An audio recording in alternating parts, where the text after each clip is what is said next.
रुकिए, कौन है आप? क्या बदतमीजी है? मुझे लगा तुम मुझे पहचान लोगे, और यहाँ पर क्या लगा रखा है? हाँ, मुझे मेरे नाम से बुलाओ ना। मुझे पता भी नहीं कि तुम कौन हो, तो तुम्हारा नाम कैसे पता चलेगा मुझे? तुमने अपना एड्रेस बदल दिया, अपना फोन नंबर बदल दिया, फिर भी मैंने तुम्हें ढूंढ निकाला। 2 साल इंतजार किया है मेरे कारण। 2 साल? हे, नो फोटोग्राफ्स, नीचे कीजिए। No camera please, please please.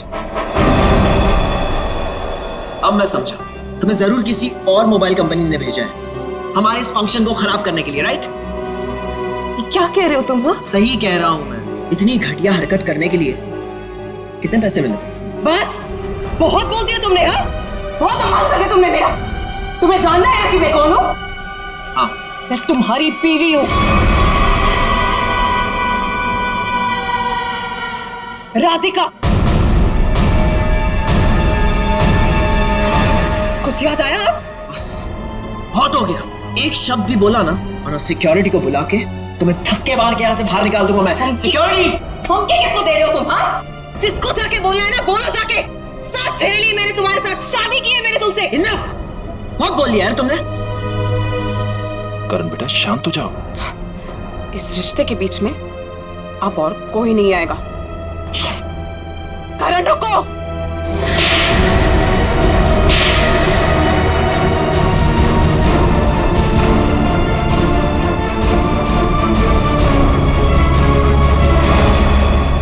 ये 2 तमाचे 2 सालों के लिए जो मैंने तुम्हारे याद में बिताए हैं। तुमने मुझे थप्पड़ मारा, मुझसे दुश्मनी बहुत महंगी पड़ेगी। पता है मैं कौन हूँ? पता है तुमने किससे दुश्मनी मोल ली है? अपने पति से। मैं तुम्हारा पति नहीं हूँ। अगर मैं तुम्हारा पति हूँ ना, तो सबूत बताओ। अच्छा, तो देते हैं ना सब। उतारो अपने कपड़े। What? तुम्हारी पीठ पे 2 काले तिल, और ये बात हमारी पत्नी के अलावा तो किसी और को नहीं पता होगी ना? उतारो। मिस्टर करण, क्या ये मैडम सच कह रहे हैं? क्या वाकई आपकी पीठ पे तिल है? देखिए, मैं आपके बेकार के सवाल का जवाब देना जरूरी नहीं समझता, और मुझे अपने आप को साबित करने की कोई जरूरत नहीं है। Get it? और तुम जिसकी पत्नी हो ना, जाके उसके कपड़े उतरवाओ। Just stop! करण रोको! करण रुक जाओ, मुझसे बुरा कोई नहीं होगा फिर।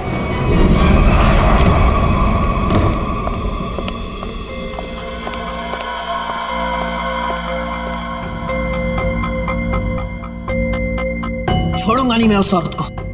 उसकी इतनी हिम्मत कि उसने सबके सामने मुझे 2 झापड़ मारे। करण कुमार की इतनी बड़ी इंसल्ट जिंदगी में किसी ने नहीं की। जरा मैं भी तो सुनूं, कौन है ये औरत जिसने मेरे पति श्री करण कुमार जी का इतना बड़ा अपमान किया? देखो अनीता, मैं पहले ही बहुत बुरे मूड में हूँ। मेरे जख्म पे मरहम तो नहीं लगा सकती, कम से कम नमक तो मत छिड़को। मरहम लगाने के लिए तो कपड़े निकालने पड़ते हैं ना, जैसा कि उस औरत ने कहा था। तुम्हें कैसे पता चला? तुम्हारे जैसा पति हो ना, तो सोते वक्त भी आंखें खुली रखनी पड़ती है। क्या मतलब तुम्हारा? सच सच बताओ कि कौन है वो औरत? अगर वो तुम्हारी पत्नी है तो फिर मैं कौन हूँ? तुमने मेरे साथ धोखा किया। एक मिनट बंद करो ये सब तुम, और अपनी इल्जामों की गाड़ी पे जरा ब्रेक लगाओ। मैं उस औरत को जानता तक नहीं, कभी मिला नहीं उससे। वो झूठ बोल रही है। झूठ बोलने वाले इतना यकीन से झूठ नहीं बोलते हैं। चलो मान लिया वो तुम्हारी पत्नी नहीं है, लेकिन कुछ गड़बड़ की होगी तुमने। सच सच बताओ कि कौन है वो? क्या रिश्ता है तुम्हारा उस औरत के साथ? ये कैसी बातें कर रही हो तुम? मुझ पे शक कर रही हो? मुझ पे? मैं एक वफादार पति हूँ। हाँ, पता है कितने वफादार हो तुम। अगर अपने झूठ का ज्यादा ढोल बजाया ना, तो केस कर दूंगी तुम पे। पता है ना अदालत बेवफाई की क्या सजा देती है? बेवफाई? मैं कोई बेवफाई नहीं कर रहा हूँ। वो औरत अपने आप को राधिका कह रही है। राधिका? राधिका? क्यों? तुम्हारा जो खबरी था, जो इतना मिर्च मसाला लगा के तुम्हें इतनी सारी खबरें दे रहा था, उसने ये नहीं बताया कि औरत अपने आप को राधिका कह रही है। मगर वो राधिका कैसे हो सकती है? राधिका? वही तो मैं कह रहा हूँ, वो राधिका कैसे हो सकती है? तुम ही सोचो, राधिका को मरे हुए 2 साल हो गए, और वो एक मरे हुए इंसान के बारे में इतना घटिया मजाक कर रही है। मैं उसे छोड़ूंगा नहीं। डैडी ने सही कहा था कि बेटा ये लड़का तुम्हारे लिए ठीक नहीं है। अरे मेरी तो जिंदगी बर्बाद हो गई।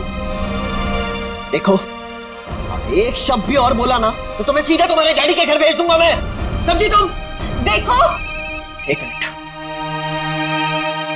ऑफिस से फोन है, मुझे जाना होगा। हाँ मैं आ रहा हूँ। करण, रुको करण, सुनो करण। आइए आइए सासू माँ, चाहे मैं कितना भी चीख लूं चिल्ला लूं, पर आपके बेटे के कानों पर तो जू तक नहीं रेंगती है। अरे बहू, मैं तो दवाई खा के सो रही थी, तुम्हारे शोर से उठ गई। तो आपको अब मेरा गम शोर लगने लगा है। पता नहीं मैंने इस घर को अपना ससुराल क्यों बनाया। वह क्या है? और इतने गुस्से में करण कहाँ गया? जब आपका बेटा आए ना तो खुद ही अपने बेटे से पूछ लेना कि वो औरत कौन है। औरत? कौन सी औरत? अरे कोई बताएगा मुझे कि ये घर में हो क्या?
बहुत होशियार समझती है अपने आप को। अब तुझे कौन बचाएगा मुझसे? मैं बचा लूंगा। तुझे कौन बचाएगा?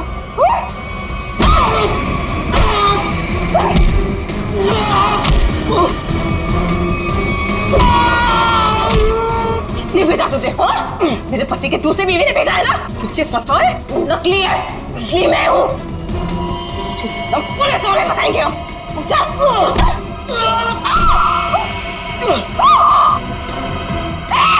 भागता कहाँ है? रुक!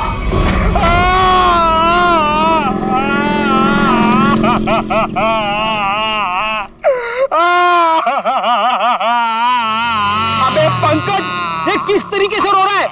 कम से कम रोने का तरीका तो सुरीला होना चाहिए, इतना बेसुरा नहीं। अरे मैं रो रहा हूँ, कोई रियाज नहीं कर रहा हूँ जो मुझे सुर ताल और ये सब सिखा रहे हो। देख, मैंने तुझे पहले ही कहा था मुझे कस के पकड़ना। तेरी लापरवाही की वजह से हम लोग ये गाड़ी से गिरे हैं, समझे? मेरी लापरवाही। खुद को बाइक चलाने आती नहीं है, मुझे गिरा दिया, मेरी टांग तोड़ दी और बोल रहे मेरी लापरवाही। कुछ नहीं हुआ तेरे टांग को। उठ जा, चल। सर, मैं आपको बता रहा हूँ, आज का दिन मेरा बहुत खराब जा रहा है, बहुत मनूस दिन है। आप भी मुझे पिकअप करने आ गए। सर, आज का दिन बहुत खराब है सर, आज बहुत बड़ी गड़बड़ होने वाली है। एक खतरनाक केस वेट कर रहा है ब्यूरो में। ओके मैडम, आपकी हिम्मत की तारीफ करनी होगी। आप उस मुजरिम से बिल्कुल डरी नहीं और डट के सामना किया उसका। सर, पुलिस रिकॉर्ड में आपको कुछ भी मिला उसके बारे में? जी नहीं, उसने इससे पहले कोई जुर्म नहीं किया था।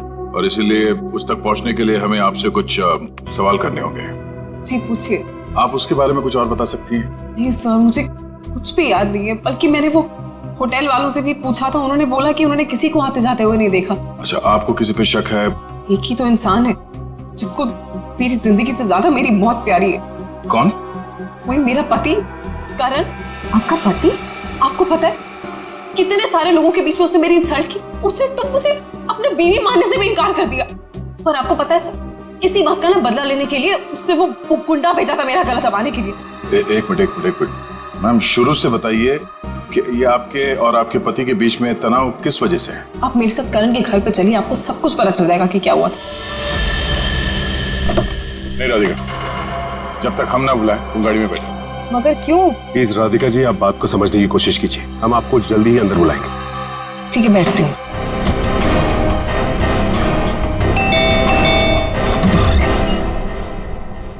जी आप लोग? सीआईडी। अंदर आइए प्लीज। आइए बैठिए। ये आप लोग कहीं बाहर जाने वाले हैं क्या? नहीं, हम बस बाहर से आए थे। मगर बात क्या है? आपकी तारीफ? जी, ये मेरे मामा है, जतिन मामा, और मैं करण कुमार, इस घर का मालिक। क्या बात है ऑफिसर, आप लोग यहाँ ऐसे? मुझे थोड़ी घबराहट सी हो रही है। घबराने की कोई जरूरत नहीं। देखिए, हम लोग सिर्फ आपकी बीवी से कुछ पूछताछ कर रहे हैं। मेरी बीवी? वो तो ऊपर है। ऊपर है? वो तो नहीं, हम उनसे ऊपर ही चल के मिल लेते हैं, आपकी श्रीमती जी से। आखिर बात क्या है ऑफिसर? अनीता ने आप लोगों को बुलाया? वो भी पता चल जाएगा, आइए। आइए।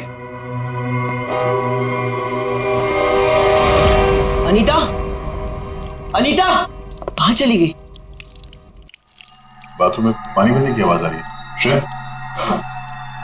हाँ, इस वक्त उसके नहाने का समय होता है। अनीता जी, अनीता जी। सर, दरवाजा खुला है। अनीता जी।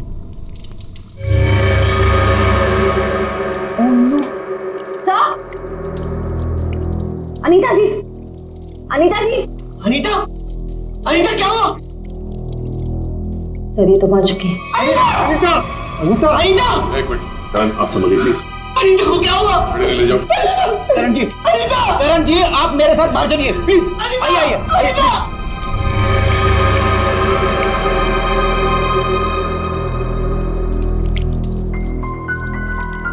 देखो कोई सुराग मिलता है क्या? यस। भगवान ने मेरे साथ बहुत बड़ा अन्याय किया है। मेरी अनीता को मुझसे छीन लिया। करण बेटा, संभालो अपने आप को। ये सुधा कहाँ गई? सुधा? सुधा जी का कमरा कहाँ है? वो रहा। बढ़िया, जरा सुधा जी को बाहर लेके। नहीं, आप बैठिए।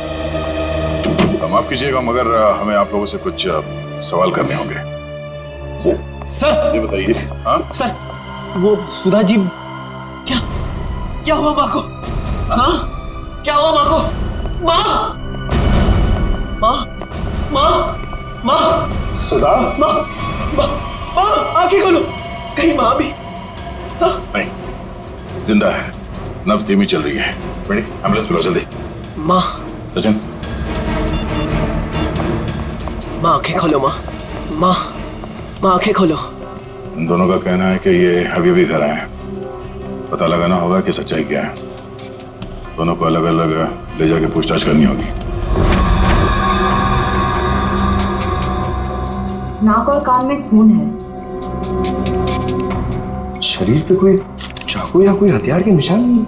मुझे लगता है नहाने से पहले इसने कुछ खाया पिया होगा और किसी ने इसके खाने में ही कुछ मिला दिया होगा।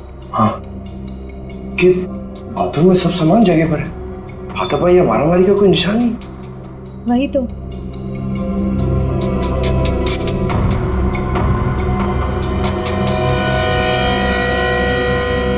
श्रेया मैम, अनीता की बॉडी पे कोई टैल्कम पाउडर लगा हुआ है क्या? नहीं तो, इनफैक्ट पूरे बाथरूम में ही कहीं कोई टैल्कम पाउडर नहीं है। तो ये क्या है?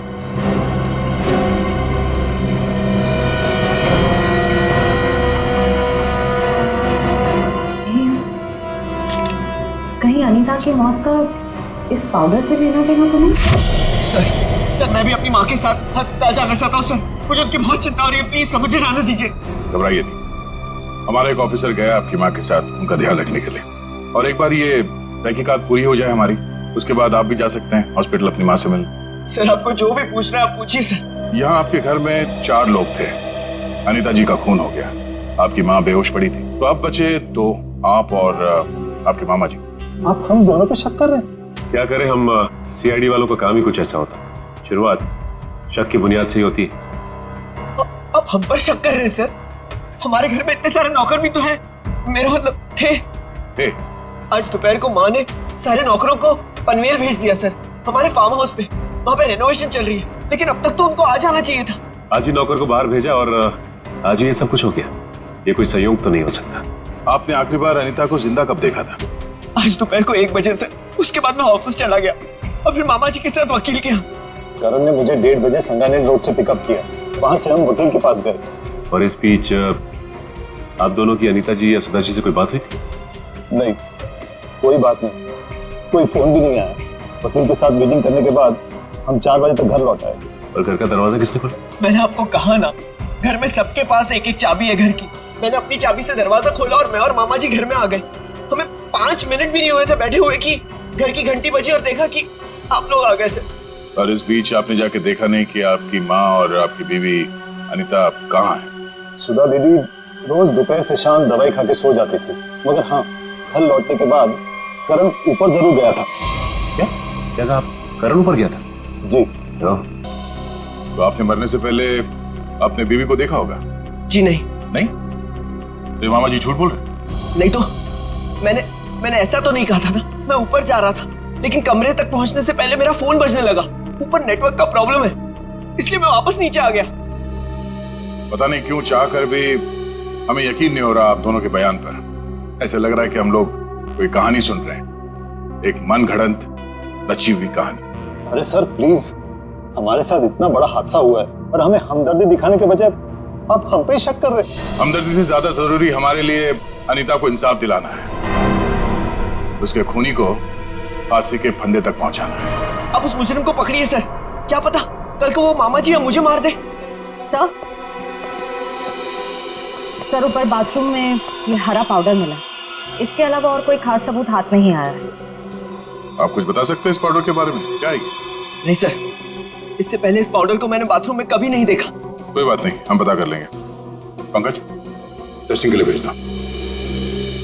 सर मैं भी हॉस्पिटल जाना चाहता हूँ सर। सर प्लीज मुझे जाने दीजिए, मुझे अपनी माँ से मिलना है sir. Please sir, please please sir, जाने दीजिए इसे। अभी नहीं। लेकिन क्यों नहीं? आपके सारे सवाल तो खत्म हो गए ना, सिवाय एक के, और उस सवाल का नाम है राधिका। अरे ये तो वही लड़की है। ये वही है जिसने मुझे 2 थप्पड़ मारे थे। तुम्हारी हिम्मत कैसे हुई यहाँ आने की? तुम्हारे जैसे आदमी को 2 नहीं 200 थप्पड़ पड़ने चाहिए। गुंडा भेजा था ना तुमने मेरा गला दबाने के लिए? क्या बकवास कर रही हो तुम? सर मुझे लगता है यही वो है जिसने अनीता को मारा है। अब इसे गिरफ्तार कर लीजिए। मैं अनीता को क्यों मारूंगी? हाँ, मैं तुम्हारी पहली बीवी हूँ और तुम्हें पाने के लिए मुझे गुनाह करने की जरूरत नहीं है। एक मिनट, शांत हो जाइए। कौन सच बोल रहा है कौन झूठ अभी पता चल जाएगा। करण, पहले तुम बोलो।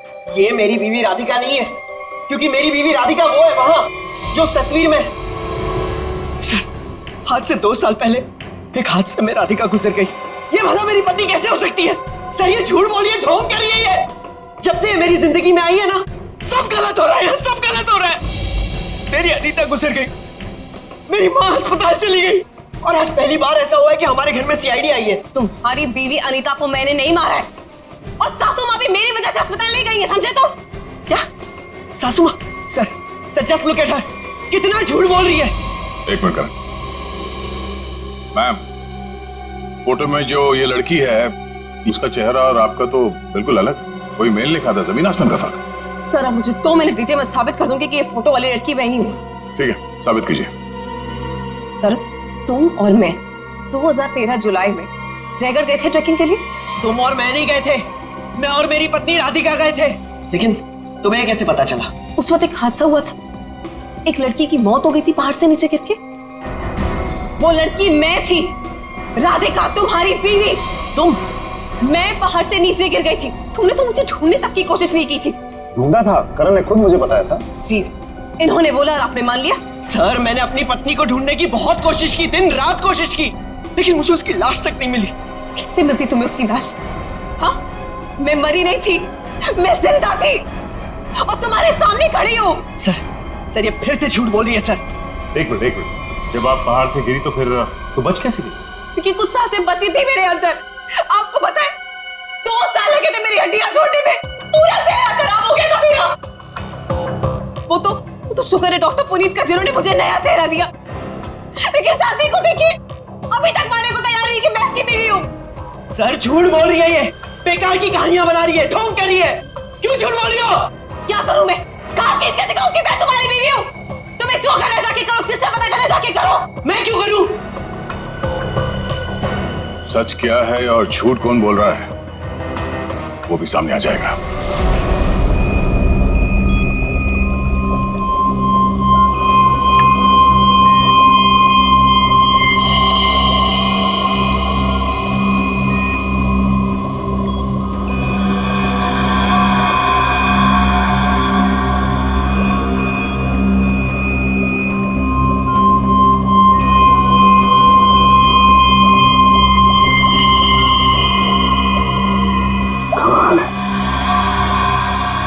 होशियारी और बेवकूफी का ये अजीब सा संयोग।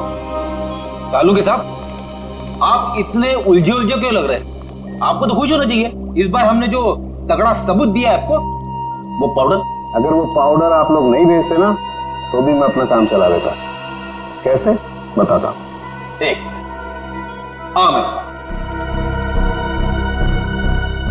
ये देखो, ठीक वैसा ही हरा रंग जैसे हरे रंग का पाउडर आप लोगों को मिला। ये एक किस्म की केमिकल है, ये एक किस्म का ब्लीच है, सल्फा क्रोमेटोज, जो कि अधिकतर इंडस्ट्रीज में इस्तेमाल की जाती है। मतलब सर ये केमिकल अनीता के नहाने के पानी में था? बिल्कुल। और ये कितना खतरनाक केमिकल है इसका असर तुम लोग देख ही चुके। जैसे जैसे ये ज्यादा मात्रा में इंसान के टच में आता है, इंसान की हालत खराब होती जाती है। उसकी नसें, उसकी ब्लड वेसल्स इतनी फूल जाती हैं कि फट जाती हैं और उसी की वजह से मौत हो जाती है।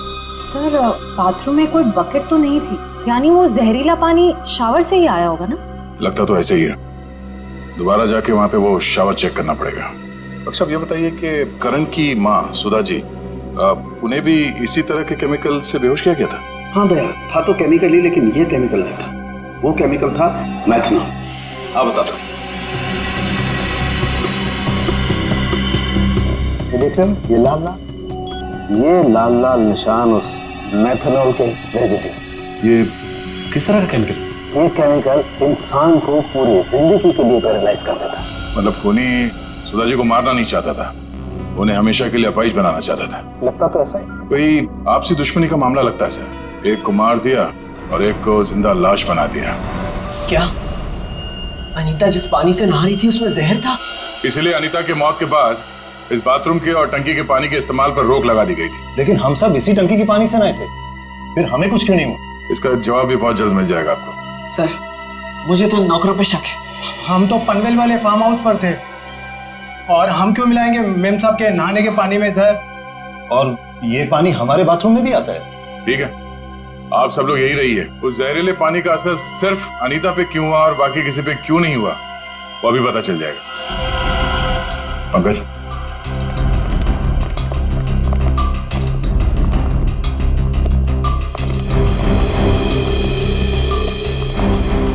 बड़ी शावर को खोलो। अगर जहर पानी में है तो उस केमिकल के अवशेष इसमें जरूर मिलेंगे।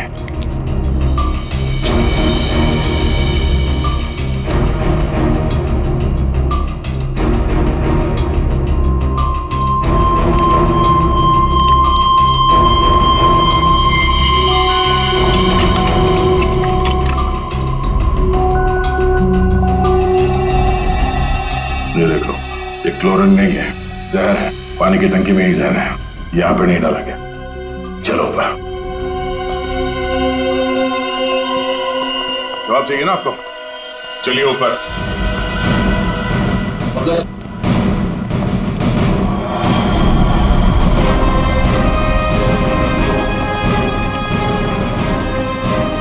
सर, ये पानी की टंकी में जहर क्यों होगा? अगर इसमें जहर होता तो हम सब जिंदा कैसे? हो सकता है आप लोग कई दिनों से नहाए नहीं हो। फॉरेंसिक किट लाए हो? सर वो नीचे। प्लीज लिया। Yes sir. इस पानी की टंकी तक कोई घर वाला ही आ जा सकता है ना? हाँ, घर का कोई सदस्य या नौकर? सर, हम में से ऐसा कोई क्यों करेगा? अब ये काम तो किसी बाहर वाले का हो नहीं सकता। बाहर वाला कोई भी इतनी आसानी से आपके घर के पानी की टंकी तक कैसे पहुंचेगा? क्यों नहीं पहुंच सकता? पिछले हफ्ते एक प्लम्बर भी तो आया था यहाँ। इंटरेस्टिंग।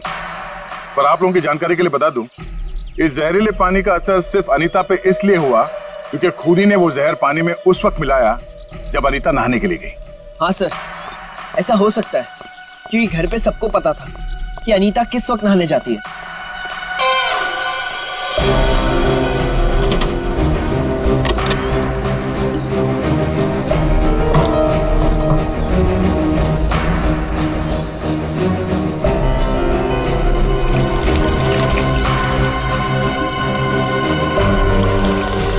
थैली यहाँ कैसे? बस करो।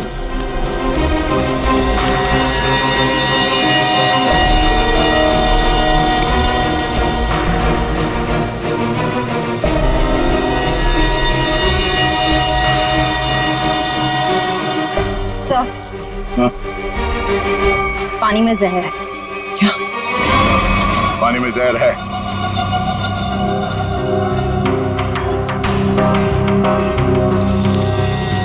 तंगुस?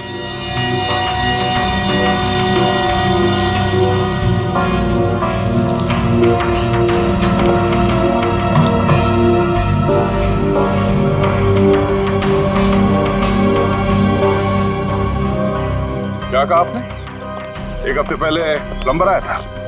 जी। लगता है उसी दौरान ये सब हुआ है। किसी ने वो जहर इस प्लास्टिक में डालकर यहाँ पे रख दिया था और उसे तंगुस से बांध के नीचे कनेक्ट किया था। और जैसे ही अनीता बाथरूम में गई नहाने के लिए, उसने तंगुस को खींचा। प्लास्टिक के अंदर जो जहर था वो पानी में घुल गया और अनीता की मौत हो गई। लेकिन सर, घर के किस सदस्य का काम है ये? कैसे पता चलेगा? अगर किसी ने तंगुस यहां से खींचा है तो जरूर आसपास किसी न किसी ने तो देखा होगा कुछ। आसपास लोगों से पूछते हैं। या आसपास किसी ऐसे आदमी से पूछना होगा जो घंटों एक ही जगह पे बैठा रहता है, जैसे कोई दुकानदार, फेरी वाला, कोई बिल्डिंग का वॉचमैन।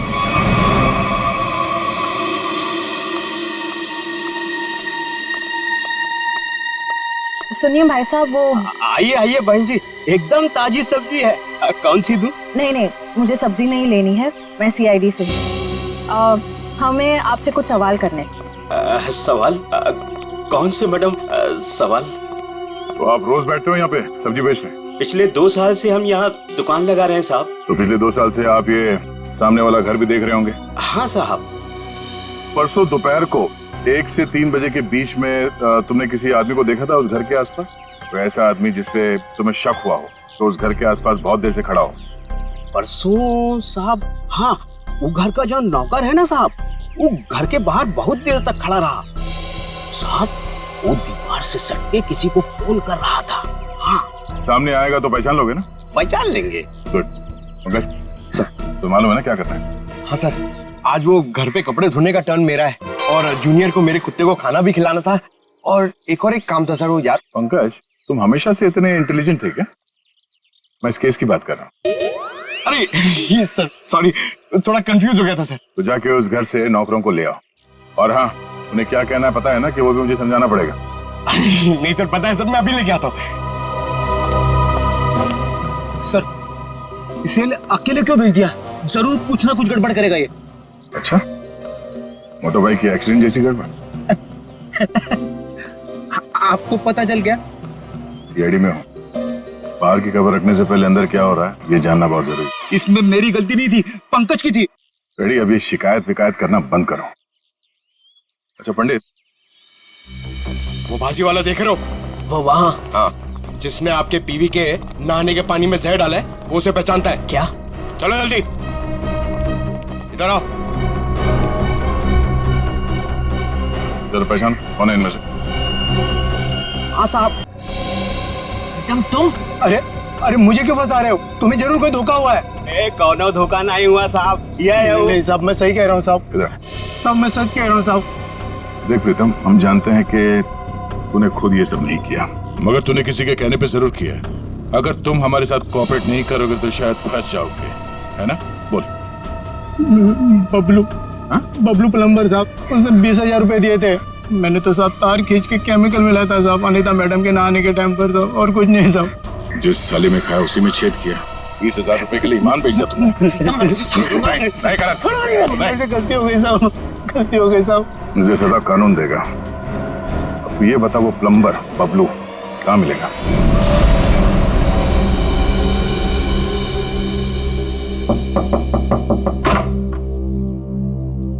नमस्ते। नमस्ते। बबलू है क्या?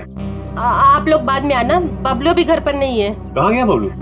काम पे गए हैं। आप अपना नंबर दे दीजिए, वो आएंगे तो मैं उन्हें दे दूंगी। नंबर? जी, गर्मी बहुत है, एक गिलास पानी मिल सकता है? अभी लाई। जी।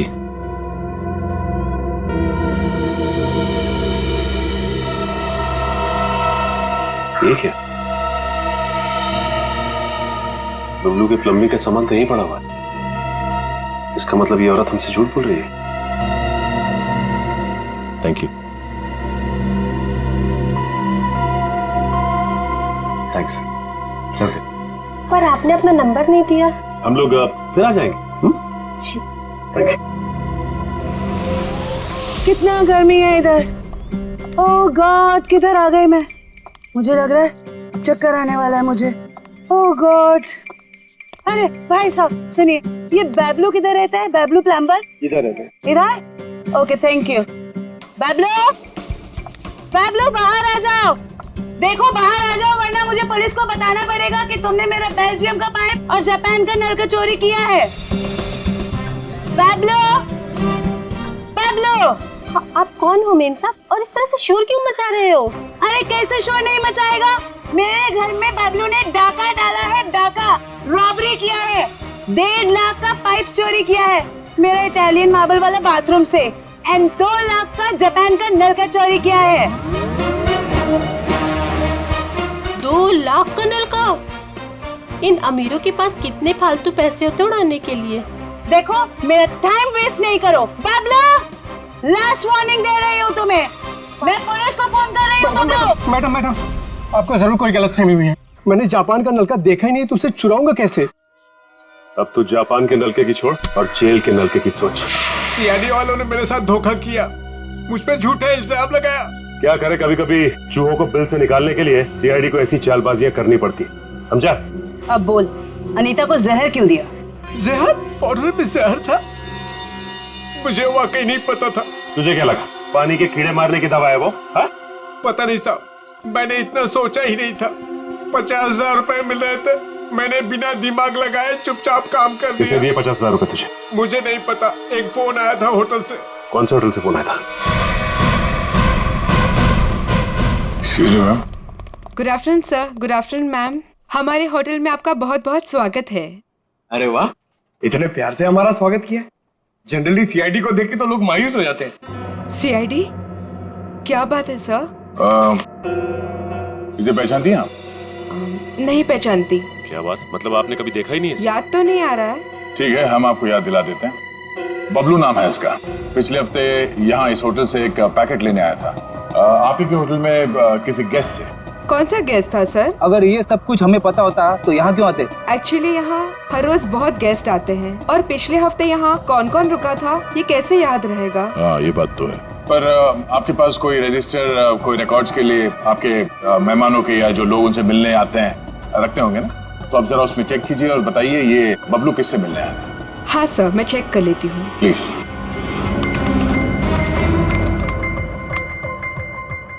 हाँ सर, मिल गया। ये 25 सितंबर की बात है। यहाँ 209 के जो गेस्ट थे उन्होंने बबलू के लिए पार्सल छोड़ा था रिसेप्शन पे। और चेकआउट कब कर गया वो? अब तक तो नहीं किया सर। मतलब वो अभी कमरे में है? नहीं, एक्चुअली मैंने उन्हें होटल के कॉफी शॉप में जाते हुए देखा था। नाम क्या आपके इस गेस्ट का? जरा देखो कहाँ है वो। ये देखिए सर, ये रहा। मिस्टर करण, आप यहाँ? ये सवाल तो मैं भी आप लोगों से पूछ सकता हूँ। हाँ ये बात तो है, ये सवाल आप भी कर सकते हैं, मगर चूंकि सवाल हमने पहले किया है तो आप जवाब दीजिए। वो मुझे यहाँ का ऑमलेट और कॉफी बहुत पसंद है, इसलिए थोड़ी पेट पूजा करना आ गया था। अरे वाह, तुम मेरे लिए भी बोल दीजिए। सर मेरे पेट में चूहे दौड़ रहे हैं। हमारे चूहों को कह दो कुछ देर के लिए इंतजार करें, क्योंकि हम यहाँ जिस खास शख्स से मिलने आए हैं, पहले उससे तुम मिलने। खास शख्स कौन है? आओ मिला दो। आजा। नमस्ते, कैसी हैं? आप लोग यहाँ? हाँ हाँ, नमस्ते इनसे भी कहिए, करण जी है। सर आप क्यों मुझे फंसा रहे हैं? मैं बस यहाँ सेटलमेंट करने आया था। अभी तो आप कह रहे थे कि आप ऑमलेट खाने आए। ऑमलेट तो बस एक बहाना था। सबसे पहले ये मेरी पत्नी राधिका है ही नहीं, तो मैं चाहता था कि कुछ पैसे देकर मामले को यहीं रफा दफा कर दूं बस। वैसे आपकी जानकारी के लिए बता दूं कि पिछले कुछ दिनों में आपकी जिंदगी में जो कुछ भी हो रहा है वो इन्हीं की मेहरबानी है। सो मेरी जिस जयगढ़ इलाके में आपकी राधिका का एक्सीडेंट हुआ था, वहाँ के सभी प्लास्टिक सर्जन से बात हो गई है हमारी। क्या सच कह रही? यही तुम्हारी असली बीवी है? I can't believe it। यकीन हुआ तुम्हें कि मैं राधिका? यकीन तो हमें भी हो गया कि अनीता का खून, हमारे पास मदद के लिए आने का वो ड्रामा और सुधा जी के ऊपर हमला, ये सब तुम्हारी दिमाग की उपज है। सर मैंने ये सब नहीं किया सर। आपको कोई गलतफहमी होगी सर। वैसे हम अपनी गलतफहमी दूर करने के लिए हम लोग यहाँ पे आए हैं। राधिका, क्या हुआ? राधिका, राधिका, राधिका, सही, राधिका। ओह नो, अपने पानी में जहर डाल दिया। वो बेटा किसने दिया? सर वो उधर गया। पता है एम्बुलेंस को फोन करो। राधिका, राधिका। Hello, ambulance.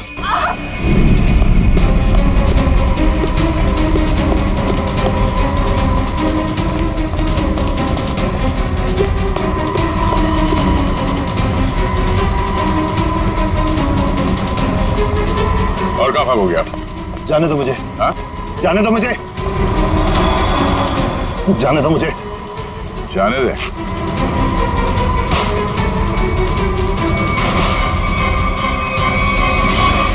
मामा जी आप? तुझे छोड़ दे। हाँ? अब बोल, क्यों किया तूने ये सब? 2 साल पहले मैंने करण को राजी किया था कि वो राधिका को पहाड़ से धक्का दे दे। बुद्धि भ्रष्ट हो गई थी मेरी, दिमाग खराब हो गया था जो मैंने आपकी बात सुन ली। आगे बताओ, सुधा जी के इस हालत के जिम्मेदार तुम ही हो ना? सुधा के खाने में मैंने ही गड़बड़ की थी। और राधिका जब पहाड़ से नीचे गिरने के बाद भी नहीं मरी तो तुमने इसके दिमाग में जहर घोला। हाँ, राधिका को मोहरा बना के करण और सुधा के खिलाफ इस्तेमाल किया मैंने, और राधिका के नाम से ही बबलू के हाथों अनीता की पानी की टंकी में जहर मिलवाया था मैंने। तो ये भी बता दो कि ये सब नेक काम तुमने किस लिए किए? बदला लेना चाहता था मैं। किससे? अपनी चचेरी बहन सुधा से। 1000 लालची आदमी मरे होंगे तब जाके सुधा का जन्म हुआ होगा। शुरू से ही उसकी नजर मेरे पैसों पर थी। मेरे भोले भाले माँ बाप को बेवकूफ बनाकर उसने हमारी पूरी जायदाद पर कब्जा कर लिया था। एक एक पैसे के लिए मोहताज बना दिया था उसने मुझे। सिर्फ इतना ही नहीं, मेरे बच्चे को भी अस्पताल में मार दिया था उसने ताकि सब कुछ करण का ही बना रहे। माना कि सुधा ने बहुत गलत किया तुम्हारे साथ, मगर उसके लिए तुमने जो रास्ता चुना है वो भी सही नहीं है। बदले की भावना ने मेरे ज़मीर को अंधा बना दिया था। मेरा तो सिर्फ एक ही मकसद था, इस परिवार का नामो निशान मिटा देना। मामा जी, मैं कभी सपने में भी नहीं सोच सकता था कि आपके दिल में इतना जहर होगा। जब दिल में जहर भरा होता है तो उसका अंजाम भी जहरीला ही होता है। सुधा ने जो किया उसकी सजा तो तुमने उसे दे दी। अब करण और तुम्हारा इंसाफ अदालत करेगी।